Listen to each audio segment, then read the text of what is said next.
За 5 минути няма да. Здравейте!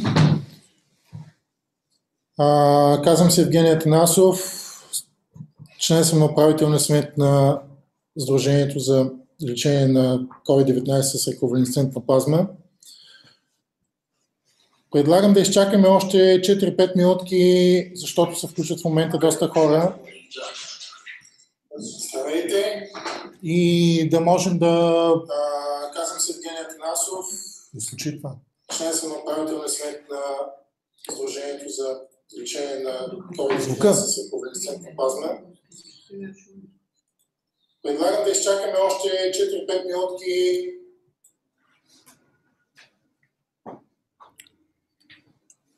Надявам се, че се чуваме добре.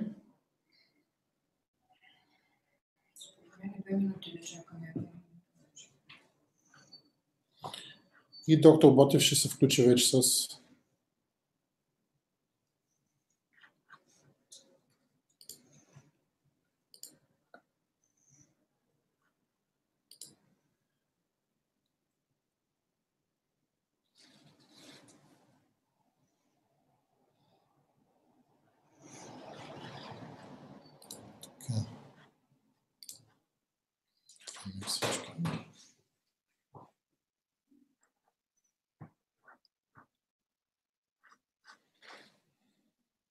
Чува ли се си?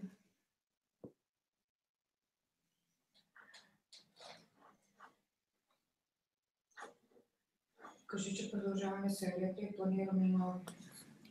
Добре.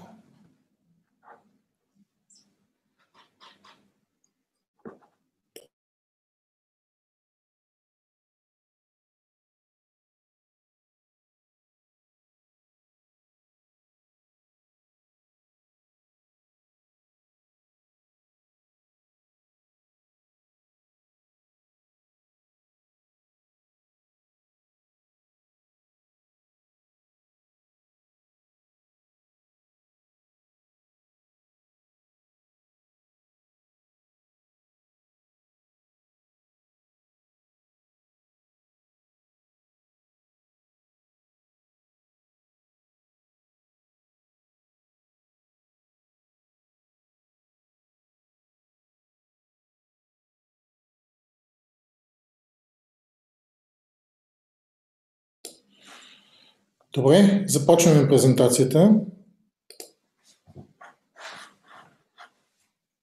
Чува ли се? Доктор Ботев.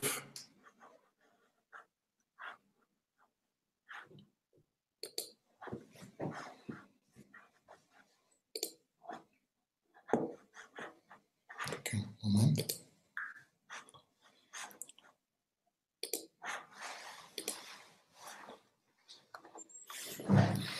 Айде, заповядай.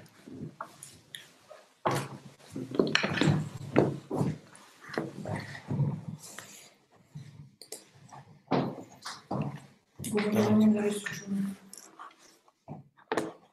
Ще отвориш ли презентация? Кажи първо две думи. Здравейте, колеги! Тази вечер ще имаме много интересна тема.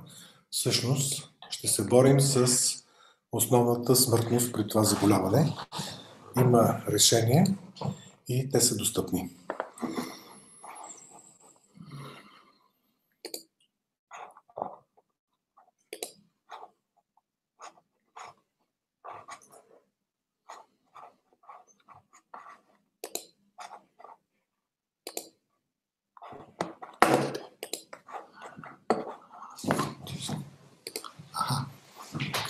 С кое натискам?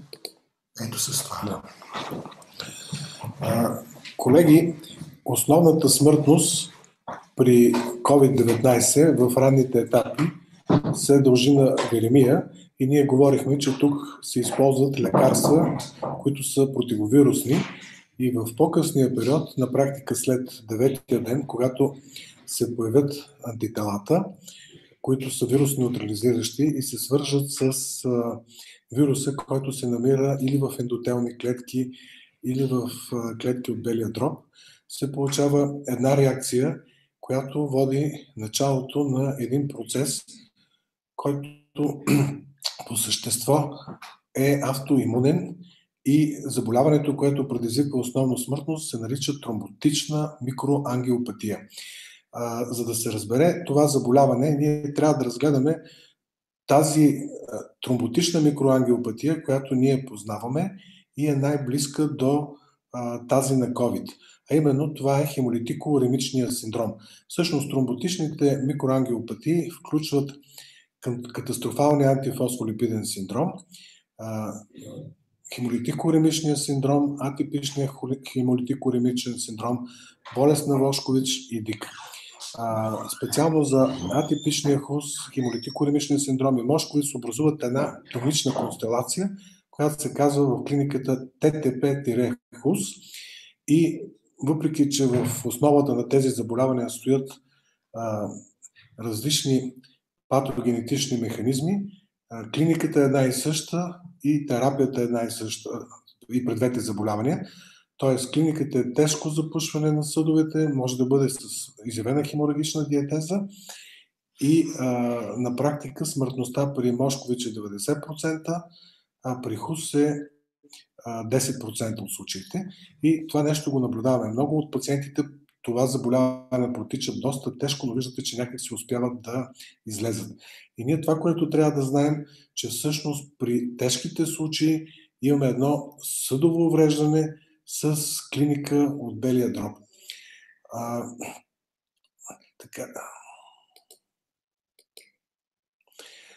Какво е характерно за това заболяване? За тромботичната микроангиопатия един от най-характерните симптоми е внезапната смърт.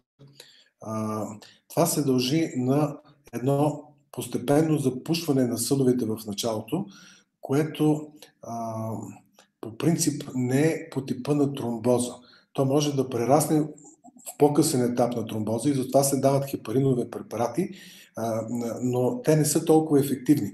Например, в Синайския протокол, който се счита за най-добър по отношение на коагулацията, се приема, че терапевтичната доза фраксипарин и хепаринови препарати са по-добри от профилактичната, но разликата е само 1,5%. И другия много интересен феномен, за който говорихме за хеморагичната диатеза, тези, които не са получавали хепаринова профилактика, тези, които са получили профилактична доза хепаринова профилактика и тези, които са получили терапевтична доза, имат много близък процент на хеморагични диатези. Нещо не може да се приключи. Може ли да помогне?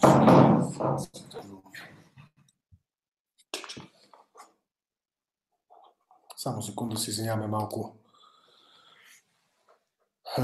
Така че това, което трябва да знаете, защо тези болни, които са пред различни болници, всъщност са починали, ами именно те са починали, защото такава е еволюцията на това заболяване.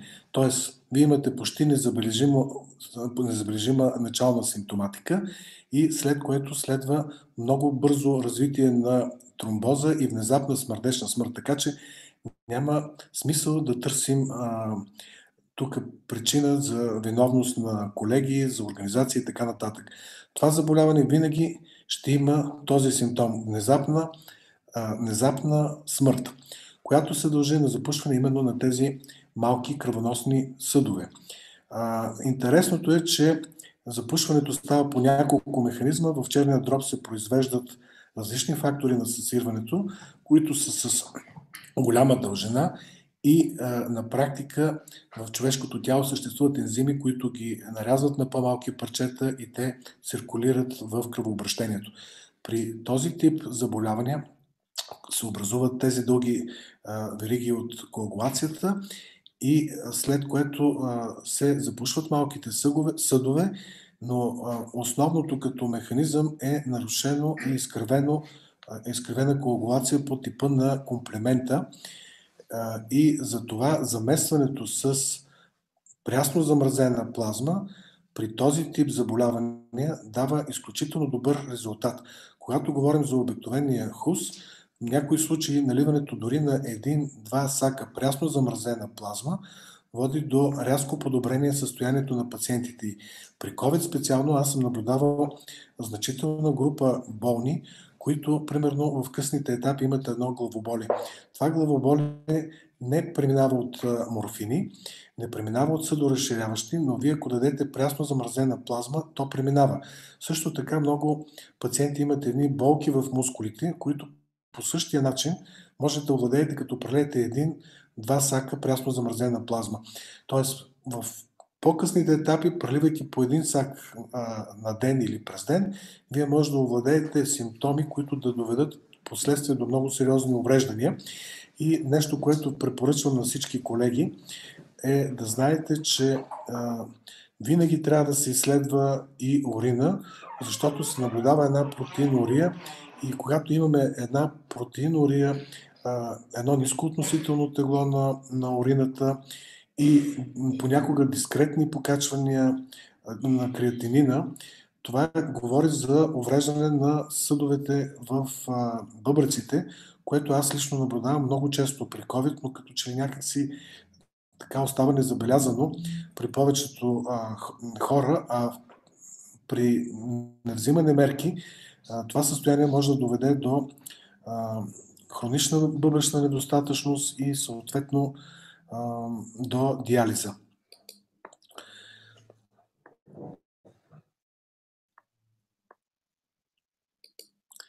Сега, просто ви показвам за ХУСа какво е засягането. Виждате централна нервна система 48%, объркане, енцефалопатия, удар, гърч, сърдечно-съдова, миокарден инфаркт, дифузна васкулопатия и една злокачествена хипертония. Тази злокачествена хипертония се лекува с прясно замразена плазма. Този миокарден инфаркт се лекува с прясно замразена плазма. Не се лекуват по стандартните методи и също за централната нервна система виждате, че тя също се лекуват проблемите с прясно замразена плазма, като разбира се най-добрата терапия е плазмафереза с плазмен обмен. Това, което наблюдаваме най-често при пациентите е увеличение на креатинина, протеинурия. Сега, по отношение на гастроинтестиналния тракт, 30% засягане имаме при обикновения ХУС. Този ХУС, който е при COVID, е с една-две идеи по-лош, поради причината, че ние наблюдаваме почти при всички болни високо ниво на фибриногена.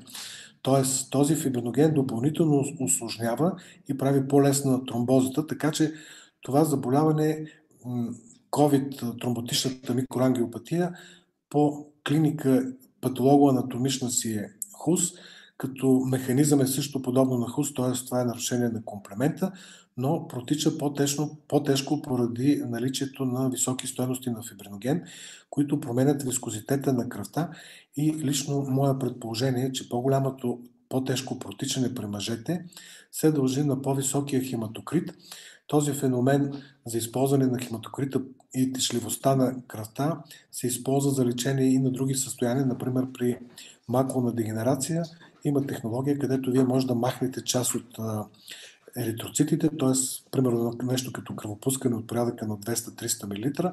Аз го използвам при ХУС и то доста успешно, т.е. при COVID тромботичната микроангиопатия, когато правя плазмен обмен, всъщност аз изхвърлям и част от еритроцитите, които остават примерно в сета и по този начин намалявам хемоглобина и оттам се намалява хематокрита и течливостта на кръвта става значително по-добра. Един от най-характерните симптоми на хемолитико-уремичния синдром е тромбоцитопенията, която може да бъде много дискретна. Всъщност, винаги когато имаме рязко намаление с 25% на тромбоцитите и качване на ЛДХ, винаги трябва да мислите за хемолитико-уремичен синдром. И тук искам да ви обърна внимание, представете си, че имате пациент с 200 тромбоцити и те станат 150, ето ви ги 25% и това някак си остава незабелязано при повечето пациенти, защото ви се струва, че са нормални стойности. Интересно е, че организмът сам реагира, като се мъчи да намали хемоглобина, т.е. понякога става разрушаване на еритроцитите, образуват се шизоцити. Всъщност, преминавайки през тези полузапушени съдове, еритроцитите се фрагментират и всъщност това е най-опасният момент. Наличието на мембрани, наличието на каквито и да е мембрани е най-големият тригер за пускане на коагулацията и съответно внезапна смърт.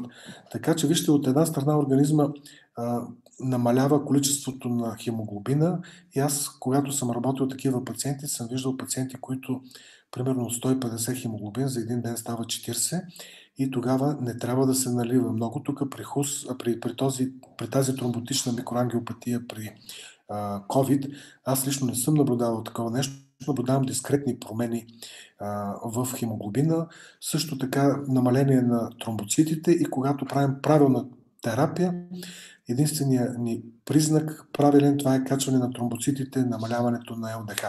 Тоест ЛДХ и тромбоцити и функция на креатинина са възлови, но могат да бъдат засегнати и всички други органи. Сега, тук е показан основният механизъм, а именно активирането на комплемента, като има два вида C5A и C5B-9, като C5B-9 е цитотоксична фракция, която уврежда тъканите. Тоест, ние имаме един път изкривена коагулация, която протича по-особено и имаме цитотоксичен комплемент, така че когато правим плазма фереза с обмен на плазма, ние действаме по два механизма. Доставяме фактори на антикоагулацията и всъщност махаме и цитотоксичен комплемент. Сега, интересното е, че по принцип тромботичната микроангиопатия обикновено се активира от някаква инфекция. В случая инфекцията е COVID, но могат да бъдат и допълнителни инфекции. Най-често инфекциите, които са за обикновения хуст, това са Streptococcus pneumoniae и Shiga токсин, продуциращи Escherichia coli и Shigella. При атипичния хуст това са генетични фактори, при които самите фактори са в намалени количества и реагират по-трудно на тези промени, които настъпват. Тук ще ви покажа как изглежда тромботичната микроангиопатия.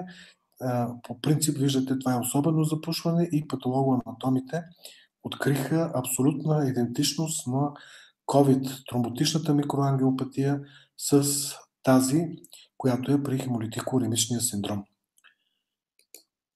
Тук са основните механизми, за които ви говорих, за Shiga токсин, продуциращия Escherichia coli.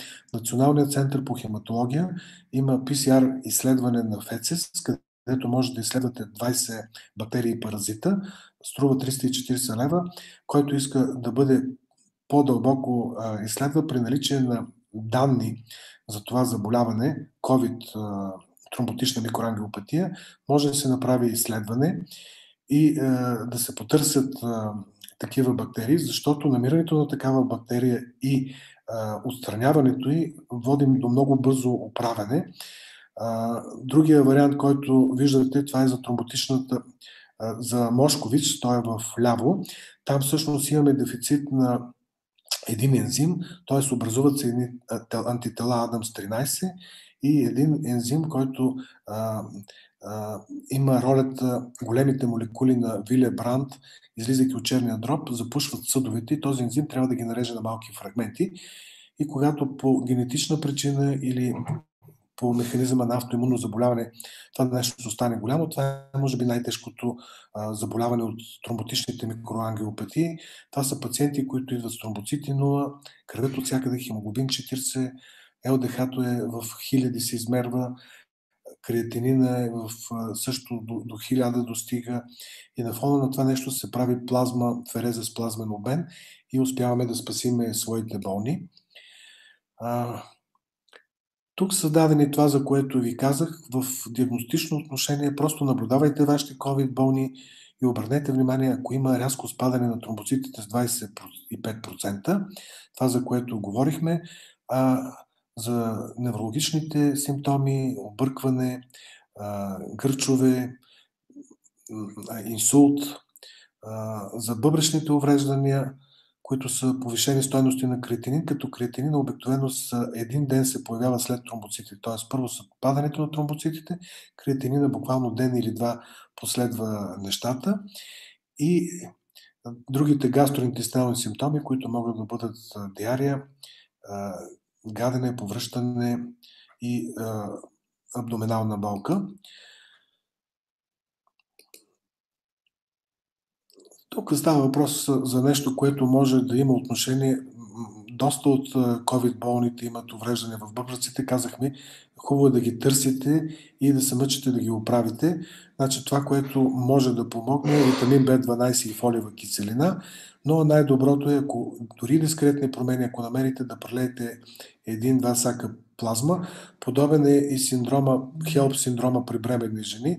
Искам да ви кажа, че моят опит там с немалко жени, които са стигнали до хематологията, е буквално с 1-2 сака прясно замразена плазма да се оправят техните симптоми.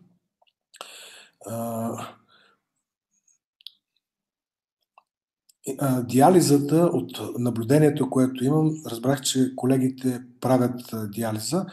Просто обикновено при този тип заболяване не е добра идея. Ще ви кажа, причината е в това, че при диализа обикновено се работи с по-големи налягане. Когато налягането над 100 мм живак, се получава счупване на еритроцитите и съответно бясно активиране на коагулацията. Тоест, вие за момента махате креатинина, следва едно подобрение, но след това се появява отново запушване на бъбреците с много драматична картина и затова повечето болни почиват и съответно ние, когато правим плазмафереза, работим на максимално меки режими. Също така има сетове, които са меки и щадящи за еритроцитите и това нещо, като се вземе предвид, резултатите обикновено са много добри. И тук накрая ще ви покажа, ето това е на практика клиниката отгоре, а какво стои отдолу.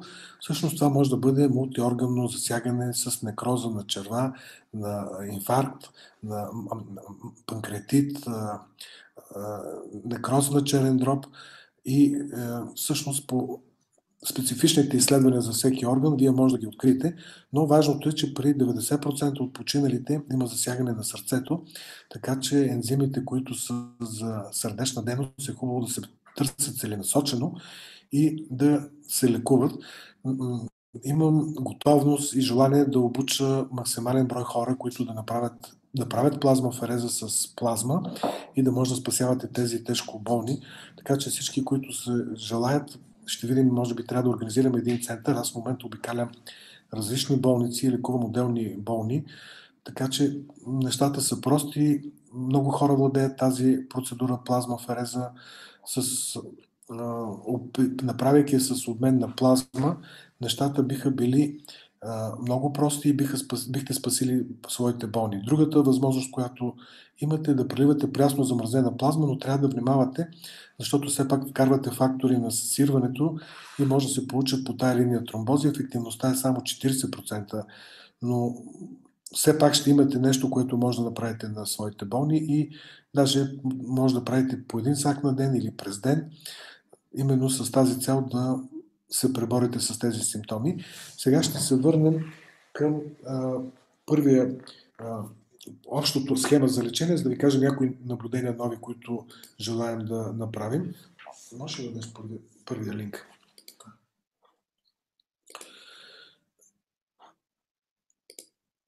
Това е един протокол. Как се движи надолу? Да, така. Това е един протокол, който предполагам, че вече всички имате и това, което виждате и го знаете, че първите 5 дни преди поява на симптомите, на практика човек е заразоносител, след това още 6 дни и след това процесите са от вирусни дебри и се развива автоимунния процес. Искам да ви обърна внимание на нещо много важно. На второ, Ground Glass Infiltrates. Това е всъщност тази пневмония, която ние виждаме и за която се борим. На тази пневмония ние не трябва да гледаме като на пневмония, като на автоимунно заболяване. Тоест, просто трябва да се забравят антибиотиците. За сега тези проучвания, където са давани антибиотик, при тежките случаи смъртността е около 90%, специално такова е правено с азитромицин, в сравнение с ивермектин, където е 40%. И всъщност тук виждате, че в ранните стадии първо до 6-я ден се дава антивирусна терапия. Интересно е приложението, което може да го имате, интерферон инхалаторно. Това работи. Пробвали сме го и ще ви кажа няколко така. Ивермектина също работи много добре в ранните стадии и на пациенти, на които сме давали ивермектин, има такива, които буквално от тежко състояние за един ден се пречупва заболяването и стават изведнъж много добре. Надявам се вие да имате такива пациенти все повече. Тук е аспирин в ранните стадии, кварцетин, както виждате, цинк, витамин С и витамин Д. И това, което искам да ви кажа като желание, което смятам да направим съвсем скоро, има един колега, който е ветеринар, ние трябва да се отнасяме с уважение към тях. Той е лекувал коронавирус с плазма, която е направил инхалаторно и доразработвайки метода, мисля, че изключително ефективно ще бъде и ние ще го направим като проучване. Ако се вземе плазма, която се съответно инактивира, т.е. остане серум, махнем факторите на съсирване и се филтрира през филтър за вируси, то на практика става един доста безопасен продукт, който може да го даваме инхалаторно и той, ако има имуноглобулин А, тази плазма може да се изследва за вирус-неутрализиращ имуноглобулин А или имуноглобулин Г, те ще бъдат в горните дихателни пътища и това нещо като спрей, ако се направи, би било изключително ефективно, според мен. И така че това е едно от нещата, които желаем да опитаме. Другото нещо, което е за по-късните стадии, което е ново, това е хиалуран. Значи хиалурана, това е всъщност тази пневмония, която виждате и идеята от Тексас е да се използват продукти хиалуронидаза, с които да се разтвори и съответно това би подобрило значително състоянието. Тоест, това ви казвам, така са най-новите тенденции, които според мен са много логични и има такива продукти, които ние можем да използваме, те са регистрирани и може да се очаква, че може да се получи така един добър ефект. Искам да ви обърна внимание на нещо друго. Вижте какви малки дози, обикновено дозите, които са в тази втора антиинфламаторната фаза. Метилпреднизолон е 2 пъти по 40 мг на 12 часа, ако е дексаметазон е 6 мг. Колеги, не дейте да давате, особено от началото, тези големи дози кортикостероиди. Когато ги дадете в началото, нещата имаме само страничен ефект, а най-лошият страничен ефект е качване на гранулоцитите и съответно активиране бясно на коагулацията. Когато едни гранулоцити са в рамките на 20-25, вече сме много рискови по отношение на коагулацията. И съответно това не значи, че в даден период не може да направите субпулсове дози, нали, до 200-250 мг, но просто опитайте и изчакайте. И тук ще ви покажа нещо, значи всъщност това е заболяване, което се лекува с кортикостероиди. Въпросът е да го лекуваме правилно. Ето ви за основното, че ивермектин е ефективен във всички стадии. Обърнете нещо много важно. В ранните стадии кортикостероидите са абсолютно противопоказани. Логично е, потискате имунната система и като вирусно заболяване вие го активирате. Видях немалко случаи, при които е дадено. Ето, тук ще ви обърна внимание само на още един диапозитив, който е даден в схемата. Искам да ви покажа, че C-реактивният протеин най-често е функция на самия автоимунен процес и той се лекува с кортикостероиди. Това нещо може да го видим в тази част. Тук в тази част се вижда ролята на кортикостероиди. Вижте колко пъти намаляват смъртността, когато се използват правилно. На практика само секунда. Дай надолу отидем.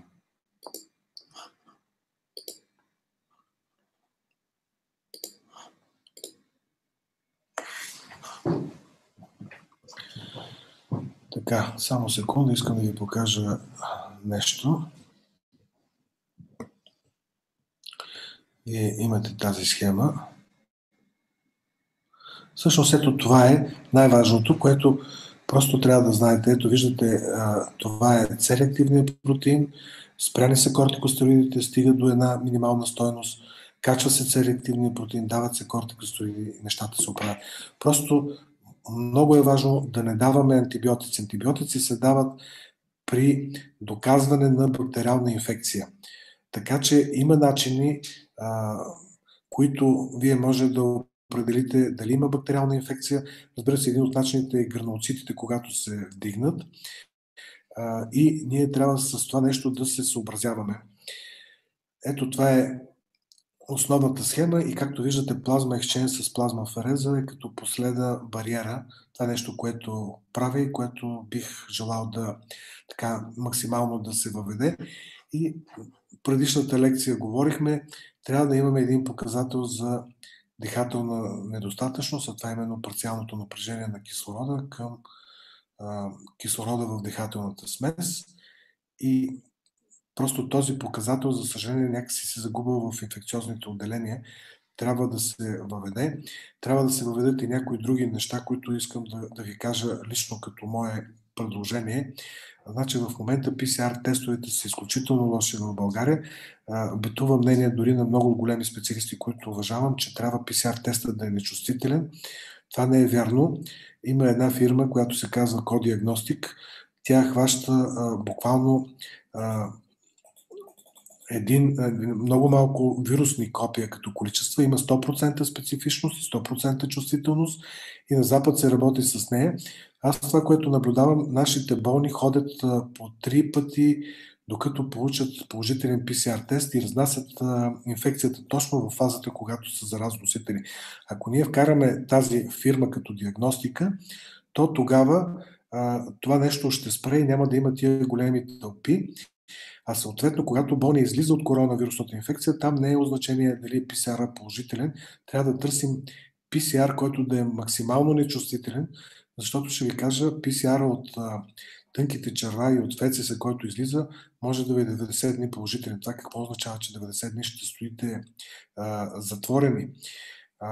Така че това, което искам да ви кажа като мои наблюдения, за сега използването на плазма ексченж при COVID пациенти, на практика тези, които са с дихателна недостатъчност, на 100% на които правя плазмафереза с обмен на плазма, се подобрява дишането. Тоест, ние се намесваме по два механизма. Един е на тромботичната микроангиопатия, другия по така наречения МАС синдром и автоимунни процеси. Ние оправяме циркулацията и всъщност следва рязко подобрение на дишането, на сатурацията. Имах пациент, който пред очите ми сатурацията стана изведнъж 10 и реаниматорите работиха в продължение на около някъде час и не можаха да постигнат нищо. И те ме помолиха, аз мислех да не го работя, този пациент да се направи плазмафереза с обмен на плазма. Направихме 2 и сатурацията се дигна до 80. Просто ви показвам, че тази смърт и този блок, който се получава, е предотвратим. За съжаление, работя сам и не мога да си свърша навсякъде, има доста неуредици. И това беше бащата на колега. Третата процедура стана с малко закъснение и този пациент почина. Но имаме други пациенти много, които са в изключително тежко състояние и когато се направи плазма ексченж с плазма, тези болни се оправят. Тоест всички тежко болни може да ги оправим, стига да усвоим тази технология, която е много проста. Това е плазмафереза с плазма заместване.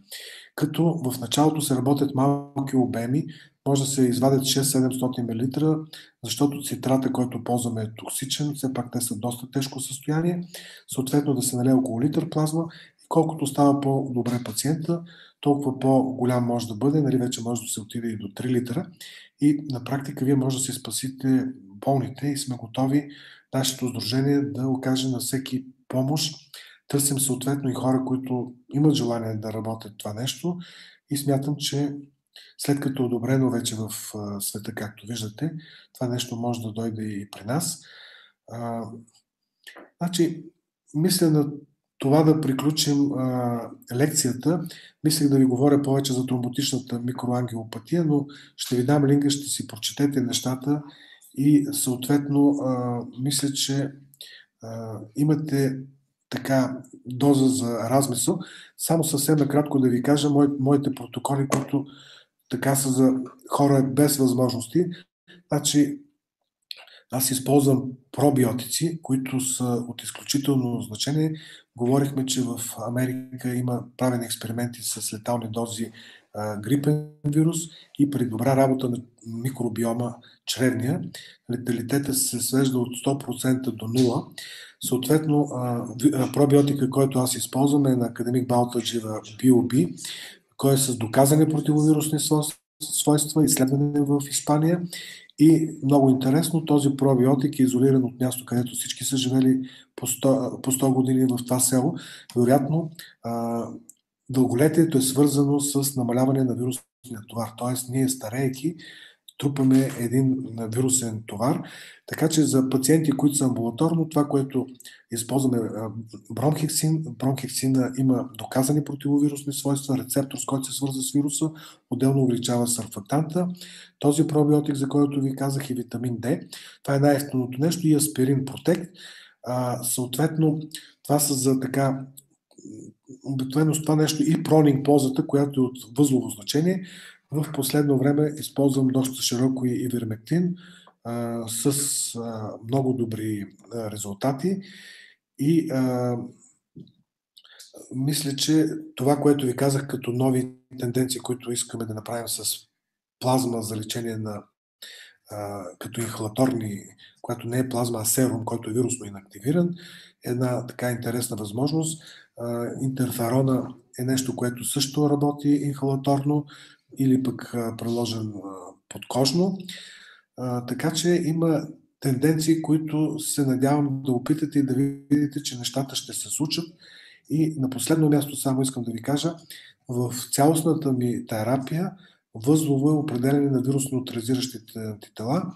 Говорихме, че Ортодиагностик е единствената фирма в света, която се знае, FDA е определил 12 signal to cut-off, т.е. стойността 12 отговаря на титър 320. Тоест няма друга фирма, която да ви определи и гледайки различни пациенти, изследвайки ги на различни апарати, установих, че само при нея забелязах връзка между клиника и антитела. Тоест между 8 и 12 ден, когато се появяват антителата, следва едно рязко влошаване. Не е необходимо да давате антибиотици. Просто изследвайте в Пирогов вирусно неутрализиращите антитела, ще видите как се появяват и ще знаете какво става. Когато се появят, вече не е необходимо да давате реконвалесцентна плазма. До този момент това е нещо, което също много добре работи. Мисля, че все пак говорихме, има лекции, това е много добре да се прилага, но хубаво да е след петия ден, защото ако я прелеете по-рано, съответно имуноглобулините ще бъдат, имуноглобулин Г има свойствата да отива в тъканите и ще отиде в много други тъкани и малка част ще отстигне до белия дроб. Така че най-добрият период е между петия и седмия ден да се прилага такава плазма, а иначе стандарта, знаете, че при първото поява на влошаване, вие вкарвайки такава плазма, може да подпомогнете процеса много бързо да се оправят болните. Значи ние с този метод намаляваме до 50% смъртността. Тоест тези, които следват Майо протокола, имат правилно 16% смъртност срещу 32% при неправилно. Дори при неправилно имаме ефективност. А тези, които нищо не правят, съответно смъртността отива към 40% при тези, които са тръгнали да се влошават. Колеги, надявам се да е било полезно. Ако има въпроси, съм готов да отговаря.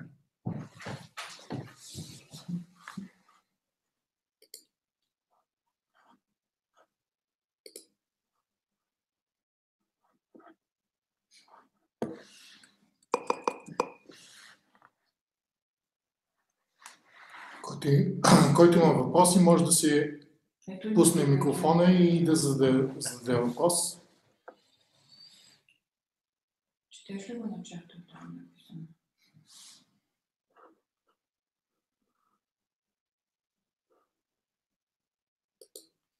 Мога ли да кажа нещо още? Да. Колеги, искам да ви кажа няколко интересни неща, които търсим съмишленици. Всъщност Националната пациентска организация започва няколко сериозни клинични проучвания и всеки, който желая, смятам, че те са изключително интересни.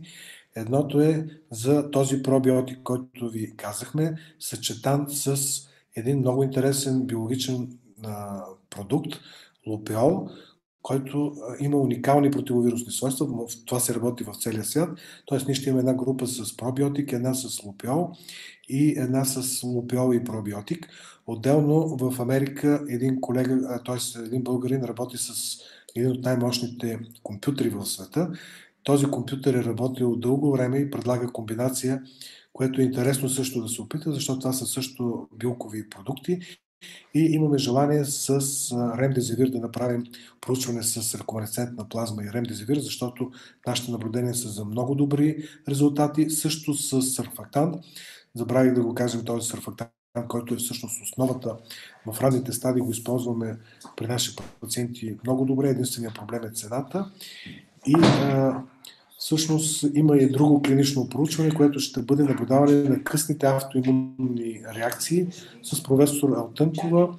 Надявам се с професор Кирчиев да привлечеме.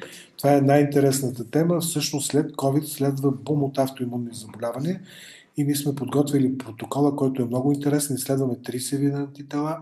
Намираме доста антитела след тежко преболедувалите пациенти и нещо лично като мое наблюдение. Обърнете внимание при тежко болните, значи аз последните 23 тежко болни пациента, говоря за много тежко болни, 13 от тях имат нарушение на функцията на щитовидната жлеза. Оказва се, че това е свързано с по-различна реакция и много по-голямо количество на интерлевкин 6.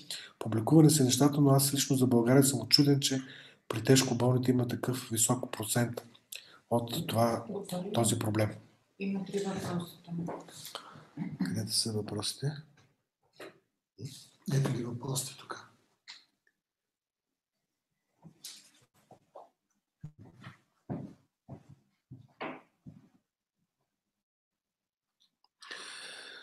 Значи, един от въпросите при пациенти с леко протичане след 8 и 9 ден, какви симптоми да следим, какви параклинични показатели можем да проследим и какво лечение бихме могли да приложим в този период на развитие. След 8 и 9 ден, ако ние следим първо пълна кръвна картина, гледаме левкоцитите, ако те са 5, 6, 7, говоря, значи това си е типично вирусно заболяване, следиме лимфоцитите, които намаляват значително, особено при ползване на антибиотици, стигат до много малки стойности, което значи, че вие нямате клетъчен имунитет. И в един следващия линк, който ще ви пратя, ще видите какво става с тези клетки. Разбира се, следиме феритин и C-реактивен протеин. И това, което е важно в този период, е болния да получава една правилна кислородотерапия. Тоест, ако кислорода да се стараем да държиме сатурацията над 94 и като терапия може да се използва ивермектин. Знаете, че той се ползва в всички стадии. Това, което е допълнително, тогава се включват задължително кортикостероидите. Видяхте, че това е автоимунно заболяване, васкулит и те са основното средство за лечение. Пак казвам, пожелания в малки дози и разбира се фраксипарин, като това, което вие може да следите допълнително като дискретни промени е за падане рязко на тромбоцитите, качване на креатинина. В тези случаи може да използвате прясно замразена плазма, дори през ден да наливате. Искам да ви кажа, че когато използвате реконвалесцентна плазма, тя има свойствата на прясно замразена плазма, така че вие, лекувайки с реконвалесцентна плазма, на практика лекувате се едно с прясно замразена и при използването на този тип за прясно замразена плазма, ефектът се получава веднага. Докато ефекта на реконвалесцентната плазма обикновено са леко влошаване, поради именно свързването на тези антитела. Друг въпрос. Нещо повече за плазмата. Ако може да споделите от леко преболедували пациенти, може ли да бъде дарена или те няма да има достатъчен брой антитела?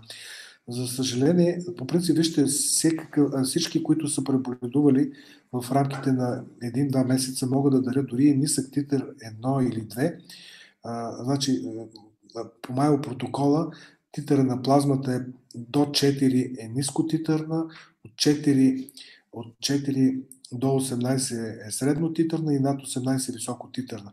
Ако вие преливате с високотитърна, достатъчен е един сак. Докато при преливане на нискотитърна трябва да прелеете поне 3 пъти, но пък имате и феномена на прясно замразена плазма, така че има и този бонус. Ние на практика в България не определяме титър, защото това, което се определя в Националния център, няма никакво значение. Не може да кажете, нали, ако вие си определите в Пирогов, сега разбрах, че Свети Георги ще има, вие знаете, примерно 12, че съответства на титър 320. Ние имаме някакви стойности, които са полуколичествен метод и които не отговарят на истината, не се вързват с клиниката. Това е лично моето наблюдение. Другите методи, които са уж количествени и така нататък, нямат връзка с клиниката. Тоест имаме 30 вида вирусни неутрализиращи антитела, явно се мерят други, не най-значимите. Моля да ми отговорите при какви стойности на вирусни неутрализиращи антитела тотален имуноглобулин Г е добре да се използва реконвалесцентна плазма. Значи, ако реконвалесцентната плазма пациента ви е зле и вирусни неутрализиращите антитела са около 3-4, говорим за имуноглобулин Г, спокойно може да ползвате реконвалесцентна плазма. Ако са над 12, вече е направо противопоказано. Искам да ви кажа, че когато преди болния да почине, рязко се увеличава количеството на антителата и изчезват клетките. Т.е. хуморалният имунитет се вдига и обикновено, когато общите имуноглобулини станат 500, вирусни неутрализиращи, говорим IgM, IgA и IgG, обикновено болния почива. Искам да ви кажа един феномен, който да го имате в предвид. Това са два независими теста, имуноглобулин Г и имуноглобулин общите. Т.е. вие може да получите примерно имуноглобулин Г в вирусно неутрализиращите в Пирогов на ортодиагностик, примерно стойност 8, а общите ви да бъдат 4. И вие си мислите как е възможно, нали, просто те са по друг начин разпределени. Значи, там е важното имуноглобулин Г като стойност, а общите са полуколичествени и не отговарят напълно. Моля да ми отговорите при какви са така момент.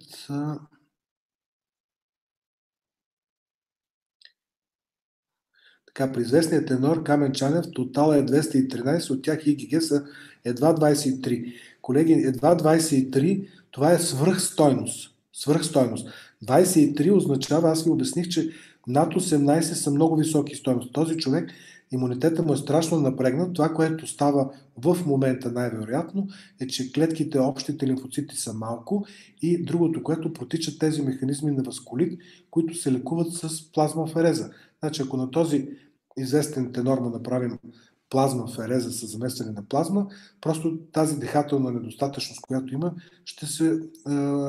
ще бъде окей. Така че по отношение на антителата, ето виждате 23, това е безумно голяма стойност и той няма нужда от никакви реконвалесцентни плазми. Ивермектина се закупува, за сега го има на булевард Христо Ботев 122, Еродита, мисля, че се казваха аптеките. И другата възможност, това е нещо като престъпление, значи това е продукт, който се вложи един от най-важните в световен аспект, защото лекува 20 вирусни заболявания и огромен брой паразитни, ние го нямаме регистрирано в България. Така че за сега го има в аптеки, които се прави и отделно в Пловдив имаше аптека, където се прави и от всяка западна държава може да си го купим, защото това е нещо, което го има навсякъде и ние апелираме министъра да се разреши да се внесе максимално бързо. Знаем, че и Кирил Домочиев произвеждаше ивермектин и правиха в България клинично проучване. Нямаме информация какво се е случило, дали има българско производство, но на Христо Ботев може да си купите.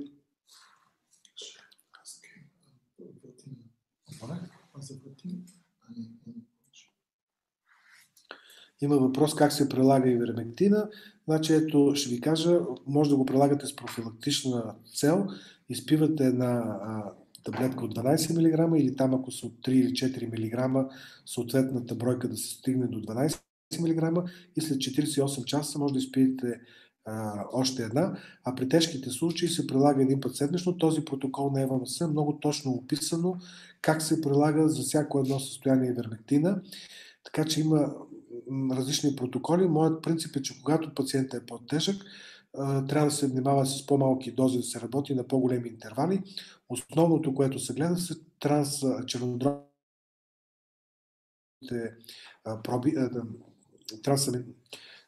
чернодробните ензими, т.е. като са много високи, трябва да се прилага много по-внимателно, но за сега това, което наблюдавам, лично ме удовлетворява страшно.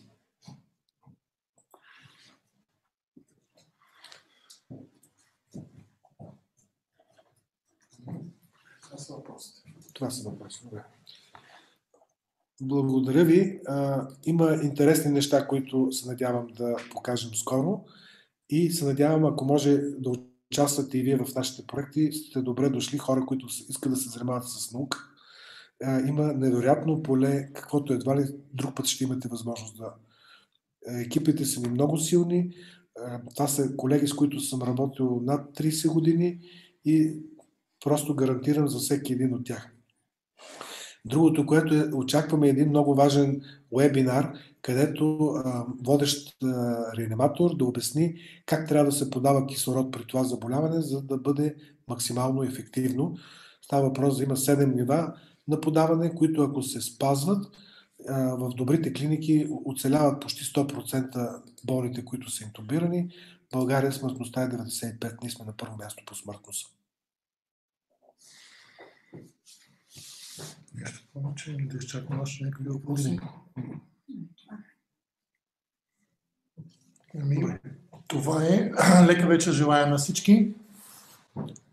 Лека вечер желая на всички. Този вебинар се стримва и в YouTube. Ще пуснем линк в Face групата и навсякъде в веб страницата и така нататък. Така че като начало, ако е имало някакви технически проблеми, моля за извинение, като за първи път е възможно такова нещо. Надяваме се следващите вече да са с по-високо качество. И до нови срещи!